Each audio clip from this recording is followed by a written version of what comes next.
Olá pessoal, bem-vindos a mais uma videoaula. E assim, eu sei que a gente não terminou o assunto passado, né? Eu falei pra vocês que eu ia falar um pouco mais sobre ele. Só que como eu vi que a gente tem pouco tempo antes das provas bimestrais, eu queria pelo menos pincelar esse assunto aqui que é importante.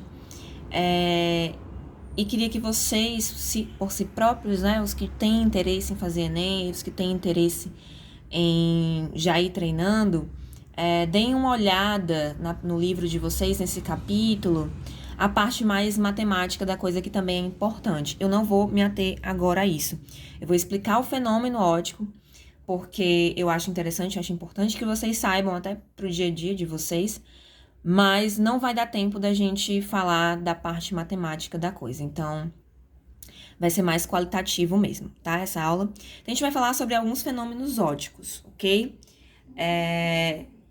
Primeiro de todos, né, e o mais comum, é a reflexão da luz, tá? Quando é que ela acontece? Quando a luz vem de um meio, ela bate em alguma superfície e volta para esse mesmo meio de onde ela estava vindo. Então, por exemplo, cada raiozinho desse representa um raio de luz, né? Como eu falei para vocês, porque a luz caminha sempre em linha reta, então é mais prático e fácil representar ela como se fosse um vetor, como se fosse uma flecha, tá? Então, eu tenho representado aqui os raios de luz que vêm naquela direção, elas estão vindo de lá para cá, e eles batem numa superfície refletora que tem reflexão regular, ou seja, um espelho, né? Um espelho perfeito. Tem essa reflexão regular. Como é essa reflexão regular? Em que a imagem, né, que volta, né, esses raios, o raio que volta, ele está perfeitamente alinhado da mesma forma como ele veio. Então, se ele veio nessa configuração, ele vai voltar com um mesmo ângulo, né, só que para o outro lado, na mesma configuração. Então, não vai sofrer nenhuma interferência, nenhuma distorção antes e depois da reflexão, certo? Isso aqui é uma reflexão regular. O raio que chega é o mesmo que volta, certo? Com o mesmo ângulo e sem sofrer nenhum tipo de alteração, ok? Já a reflexão difusa, né, é o que é mais comum, ok? Quando eu tenho alguma distorção dos raios. Então, os raios chegam, mas eles são refletidos em direções, ó, diferentes das que ele veio. Ele veio todo bonitinho, retinho aqui, ó, certo? Paralelos, raios paralelos, bonitinhos. E eles voltaram, ó, em direções completamente diferentes. Eles foram refletidos? Foram rebatidos, né? Mas em direções diferentes das que ele veio, né? Ele não voltou com o mesmo ângulo que ele chegou. Por que isso acontece? Qual é a diferença de uma reflexão regular e de uma reflexão difusa? Depende da polidez dessa superfície. Quanto mais polida, mais limpa, lisa, lustrada for a superfície de um material, mais ele vai ser capaz de promover uma reflexão regular. Quanto mais rugoso, né, mais irregular, né, for a superfície de um material, ele vai tender a promover uma reflexão difusa ou nem sequer uma reflexão, né, uma absorção que a gente vai ver daqui a pouco como é que funciona. Então, é basicamente isso. Quanto mais polido for um material, mais capacidade de reflexão ele vai ter, independente de qual material seja.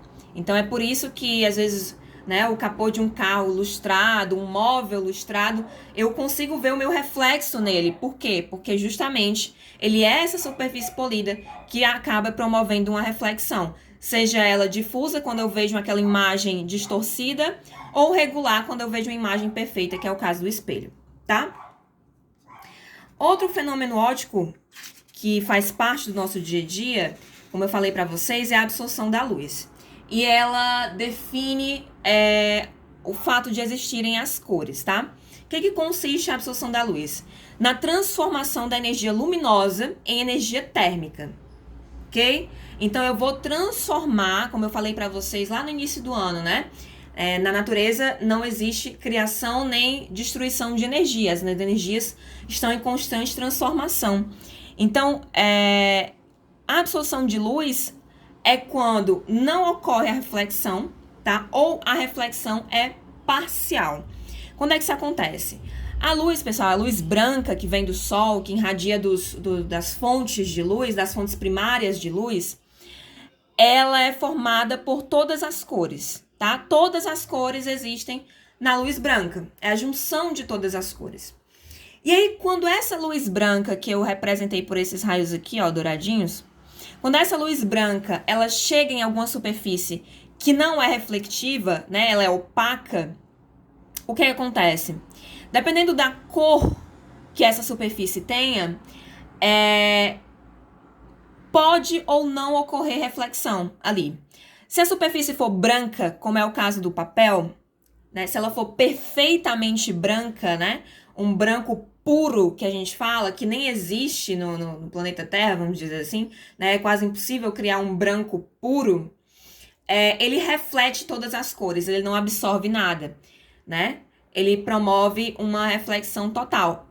Só que ele não produz imagem, é como se fosse uma reflexão difusa, né? Ele não produz imagem porque os raios não voltam todos alinhadinhos do mesmo jeito que chegaram. Mas ele reflete toda a energia que chega. Ele não absorve nenhuma energia, ele não transforma nenhuma energia. Ele simplesmente joga de volta a energia que chegou nele, tá? E, obviamente, como vocês sabem, isso é impossível, é um caso ideal. No caso real, as coisas têm cores, né? Então, por exemplo, se eu tenho uma superfície verde, qualquer coisa que seja verde ou de qualquer outra coisa que vale... Eu coloquei os exemplos aqui, mas vale para qualquer cor que vocês imaginarem. Quando a luz branca chega nessa cor, o que vai acontecer? Para eu enxergar esse verde, né? Ele absorve todas as outras cores que compõem a luz branca. Então, todas as outras possíveis cores que ele poderia ter, amarelo, vermelho, azul, sei lá, roxo, violeta, todas as outras cores que ele poderia ter, ele vai absorver e vai transformar em energia térmica, ele vai esquentar enquanto ele está ali no sol, né? Enquanto ele está ali recebendo a luz, seja lá de que fonte for, ele vai esquentar. Mas ele vai refletir, ele vai jogar de volta para o meio apenas uma luz, né, da cor que ele tem, da cor verde. Então é por isso que a gente enxerga essas cores, porque a luz branca bate nesse objeto e ele reflete pra gente a cor que ele tem, né? Ele não reflete a luz branca, ele reflete a luz da cor que ele tiver. O mesmo caso para um objeto azul, ele absorve todas as outras cores e reflete apenas a luz azul. No caso das superfícies pretas, perfeitamente pretas, é o mesmo caso do branco, né? Um caso ideal, um caso perfeito, imaginário, que não existe no nosso cotidiano, né? No nosso cotidiano, o preto vai refletir ali alguma cor, mas no laboratório você consegue criar, né, objetos pretos quase que completamente. E os objetos pretos, eles absorvem todas as cores.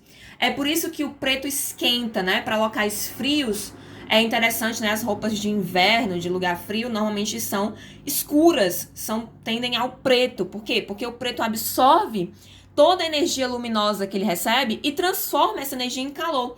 Então, quando eu quero me aquecer, é interessante que eu vista algo preto, né? O preto esquenta, ele aquece. Por quê? Porque ele absorve essa energia luminosa e ele não reflete nada de volta. Ele só absorve e transforma em energia térmica, quase que totalmente, certo? Mas como eu falei pra vocês, né? Isso é um caso ideal, só vale para objetos que forem puramente pretos, né? Mas o branco é o contrário, né? Ele reflete tudo que chega nele. O preto absorve tudo que chega nele, certo? Essa é a regra. Espero que vocês tenham entendido como é que as cores se formam. E aí é uma questão, por que isso acontece, né? Por que ele absorve é uma questão mais de cunho subatômico, tá? Da composição de cada material.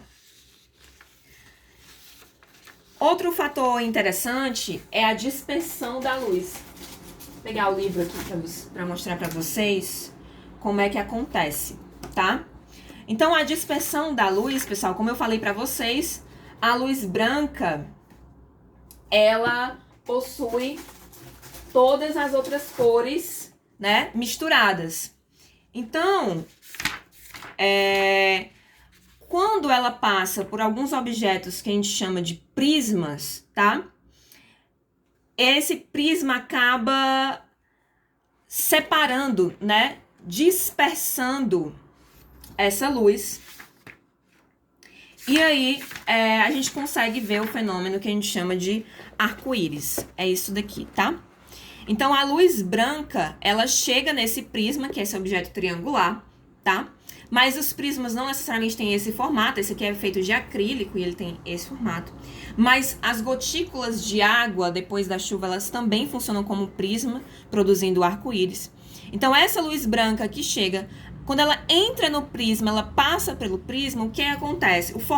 Esse formato do prisma faz com que essa luz seja